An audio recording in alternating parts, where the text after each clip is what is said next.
meus queridos, tudo bem? Eu sou o Prof. Clayton Reis e hoje a gente vai fazer a resolução de mais uma questão que fala sobre campo elétrico. A questão diz o seguinte: em uma atividade de eletrostática, são dispostas 4 cargas pontuais de mesmo módulo nos vértices de um quadrado.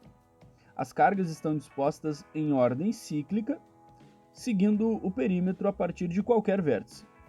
A situação em que o valor do campo elétrico no centro do quadrado não será nulo e daí a gente tem que descobrir.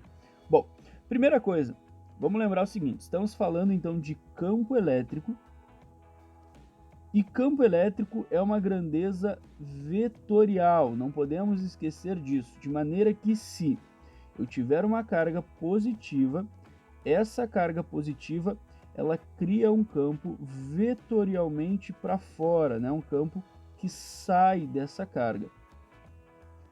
Agora, se eu estiver analisando um campo gerado por uma carga negativa, essa carga negativa gera um campo vetorialmente entrando, né? Um campo para dentro. Não posso esquecer isso, isso é uma regra da matéria quando a gente fala de campos. Uma carga positiva, então, cria um campo para fora, e uma negativa cria um campo para dentro. O que eu vou ter que ver nessa questão? A questão fala que eu pego cargas e coloco nos vértices de um quadrado. Já deixei mais ou menos pronto aqui o desenho. Coloco nos vértices de um quadrado cargas. Seguindo ali as ordens das alternativas, né? Positivo, negativo e por aí vai. A questão é, eu tenho que descobrir em qual das alternativas o campo ele não vai ser nulo. Ou seja, das 4, 3 o campo vai se anular lá dentro. Se anular, né, analisando a questão vetorial, eu não posso esquecer disso. E um deles, o campo não vai se anular, eu vou ter algum resultado. O que a gente vai fazer? Vamos analisar as alternativas para ver qual deles isso acontece, tá? Na alternativa A, por exemplo, o que a gente observa? Que a gente tem ali uma carga positiva, depois uma negativa, depois uma positiva e depois uma negativa, seguindo a ordem cíclica, conforme ele fala, ali que tem na alternativa A, positivo, negativo. Eu tenho que analisar agora essa situação e ver se o campo vai se anular ali no meio. Como é que eu posso ver isso? Bom, eu posso simplesmente lembrar da regrinha, né? Sai do positivo, entra no negativo, e colocar esses campos gerados naquele ponto do meio, ou eu posso usar uma outra relação, tá? Que é o que? Usar a carga de prova, né? Lembra que a carga de prova é uma carga fictícia positiva. Eu posso imaginar que aqui no meio existe uma carga positiva, tá? Eu posso imaginar isso e a relação que essa carga positiva tiver com as outras cargas, né? Para onde ela vai, por exemplo, se ela vai ser atraída ou repelida, é a direção do campo em relação à carga que eu estou analisando. Então fica um pouco mais fácil, né, digamos assim, quando a gente pensa na carga de prova e no movimento dela. Então vamos imaginar o seguinte, ó. Imagina que no meio ele tem uma carga de prova, uma carga positiva, em relação a essa aqui, ó. O que a gente vai observar que vai acontecer? Bom, como a carga de prova é positiva, positivo com positivo repele, né? Então a gente vai ter uma repulsão da carga de prova, ou seja, o campo desse cara aqui ele vai ser para fora, vai ser um campo para a direita ali na diagonal, certo? E faz sentido, porque é uma carga positiva, o campo de uma carga positiva tem que ser saindo. Só que pensando na carga de prova fica talvez um pouco mais intuitivo. Agora a gente vai imaginar para esse cara aqui, ó.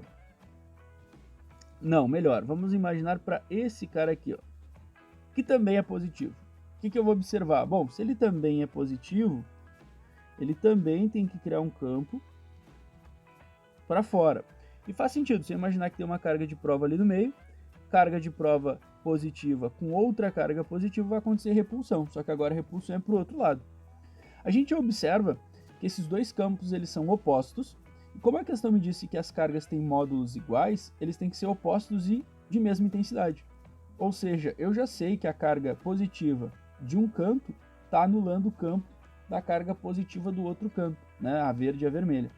Eu já sei que por aí o campo já seria zero. Se tu observar as outras cargas, as negativas, eu tenho a mesma relação. São duas cargas em cantos opostos, de mesma intensidade com o mesmo sinal. O que eu vou observar?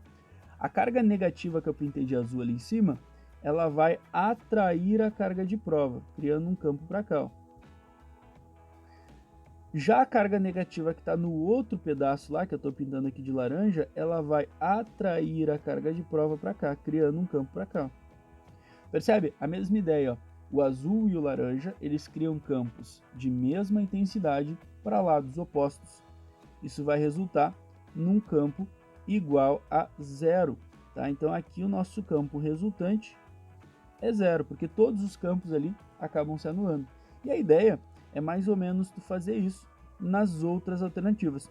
Só que se agora tu pegar ali, por exemplo, a alternativa B, fizer uma análise da alternativa B, o que tu vai observar? Olha só, na alternativa B nós temos cargas positivas em todos os vértices. Tá? Alternativa B. Cargas positivas em todos os vértices. Eu não preciso perder muito tempo aqui, porque já tá na cara, né? O que vai acontecer, ó? Imaginando que aqui no meio tem uma carga de prova, cada uma das cargas vai fazer o quê? Uma repulsão dessa carga de prova, criando um campo, né? Seguindo essa ideia da repulsão. Já essa aqui vai repelir para cá. Essa aqui vai repelir para cá. E essa aqui vai repelir para cá. O que eu observo? A mesma situação anterior. Eu tenho campos exatamente de mesma intensidade, só que apontando para lados opostos, né? O campo que está para baixo anula esse que está para cima. Esse outro que está para cima anula esse que está para baixo e acaba resultando num campo igual a zero. Beleza? Olhando ali as alternativas também, eu já vou pular direto para a alternativa D, porque se a gente observar com atenção a alternativa D, a gente observa que a gente tem a mesma situação da B, só que com cargas negativas. Eu não preciso nem mostrar aqui, né? Já está na cara que o campo resultante vai ser zero, porque eu vou acabar tendo a mesma situação, né? Eu vou ter que a carga de prova imaginária vai ser atraída por cada uma das cargas negativas que eu tenho, cada uma criando um campo para um lado oposto, né? Fazendo então essa atração onde o resultado vai acabar dando zero. Percebe que a gente tem a mesma imagem nas três situações, a mesma imagem final, né? Resultando então na resposta da alternativa C. Professor, mas mostra pra gente que o campo não vai dar zero na C. Beleza, vamos ver. Na alternativa C, vamos fazer o último desenho aqui. Na alternativa C, nós temos a seguinte configuração. Vamos ver ali, ó. Positivo, positivo, negativo, negativo. Então, positivo, positivo, negativo, negativo. Observa o seguinte, vamos usar o conceito de carga de prova. A carga de prova em relação a essa aqui que eu estou pintando de vermelho, ela vai ser repelida, porque positivo repele positivo, né? Então ela vai ser repelida. Vou imaginar aqui uma situaçãozinha em linha reta, criando um campo então nessa direção. Aí eu pego aqui uma azul. Essa aqui também vai repelir, né? Criando o quê? Criando um campo nessa situação aqui, ó. As duas positivas, o campo tem que ser saindo, né? Não podemos esquecer disso. Já essa outra aqui, essa aqui que é negativa, ela atrai a carga de prova. Atraindo a carga de prova, ela vai gerar um campo para dentro, né? Imagina uma carga de prova vai ser atraído, ó. O campo então gerado por essa verde vai ser para dentro, reforçando o campo da vermelha. E a outra, que eu vou usar a cor laranja, ela vai também, né, atrair, porque ela também é negativa, negativa com uma carga positiva, por mais que seja imaginária, né, só para a gente fazer o teste, ela também vai atrair. Então eu vou ter uma atração, vou ter um campo aqui, ou seja, eu vou ter dois campos iguais, apontando para o mesmo lado, né, no mesmo sentido, mesma direção. Observo então o quê? Que eu vou ter uma intensificação do campo. O laranja intensifica o azul e vice-versa, e o verde intensifica o vermelho e vice-versa. Ou seja, eu vou ter como resultante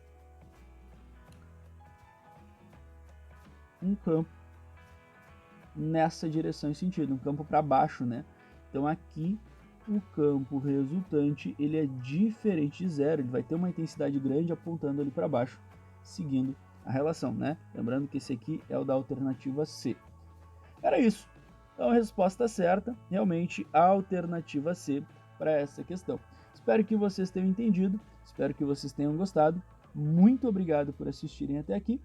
Fiquem ligados aí nas próximas resoluções. Era isso. Bons estudos para vocês e tchau, tchau.